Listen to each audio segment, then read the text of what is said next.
চট্টগ্রামের সীতাকুণ্ডে অগ্নিকাণ্ডে ৬টি বসতঘর সম্পূর্ণ পুড়ে গেছে।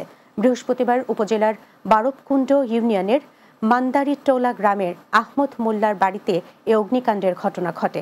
সীতাকুণ্ড ফায়ার সার্ভিসের অফিসার ইনচার্জ মোহাম্মদ শাহিদুল ইসলাম জানান, স্থানীয়দের সহযোগিতা এবং ফায়ার সার্ভিসের যৌথ প্রচেষ্টায় আগুন নিয়ন্ত্রণে আসে।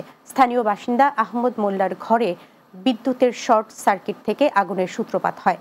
মুহূর্তে আগুন ছড়িয়ে পড়ে চারিদিকে। পরে পাশের 4টি বসতঘর সম্পূর্ণ পুড়ে যায়। এ ঘটনায় নগদ অর্থ, স্বর্ণালংকার এবং আসবাবপত্র পুড়ে গেছে। খবর পেয়ে জামাতের নেতাকর্মীরা ঘটনাস্থল পরিদর্শন করে অনুদান প্রদান করেন বলে জানিয়েছে ক্ষতিগ্রস্তরা।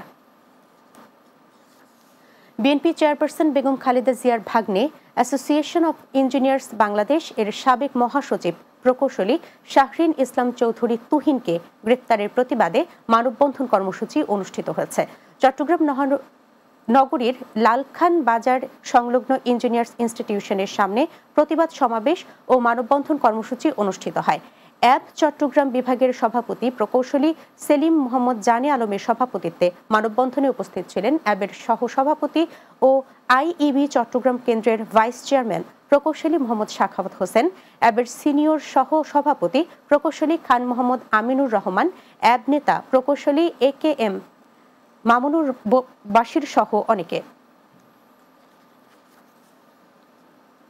চট্টগ্রামের রাউজানে খোয়াখালী রত্নাঙ্কুর বিহারের প্রতিষ্ঠাতা অধ্যক্ষ বৌদ্ধ ভিক্ষু মহাসভার 22তম সংঘনায়ক চন্দ্রজ্যোতি মহাথের 59তম মহাপ্রয়াণ বার্ষিকী উপলক্ষে চন্দ্রজ্যোতি শান্তি স্বর্ণপদক প্রদান এবং স্মৃতিচারণ সভা অনুষ্ঠিত হয়েছে।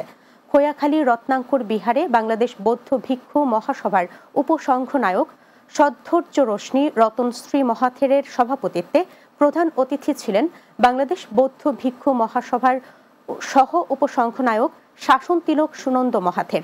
এ সময় উপস্থিত ছিলেন বৌদ্ধ ভিক্ষু মহাসভার সভাপতি সধর্মরত্ন জ্ঞানানন্দ মহাথের, খোয়াখালী ধম্মা বিজয়ারাম বিহারের অধ্যক্ষ উপমা চক্র মহাথের। শেষে গার্ড ওয়াল নির্মাণ প্রকল্পের ভিত্তিপ্রস্তর স্থাপন করা হয়।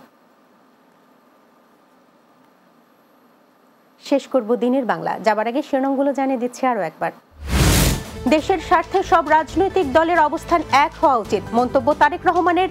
আওয়ামী লীগ আর রাজনীতি করতে পারবে না বললেন নাহিদ।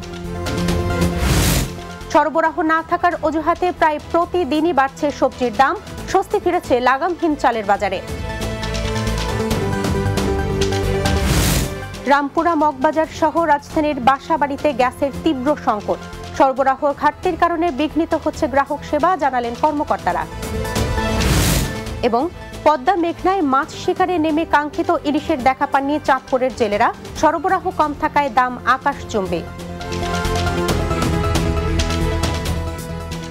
এই ছিল দিনের বাংলায়। আমাদের পরবর্তী সংবাদ রাত 9টায় রাতের বাংলা দেখার আমন্ত্রণ রইল।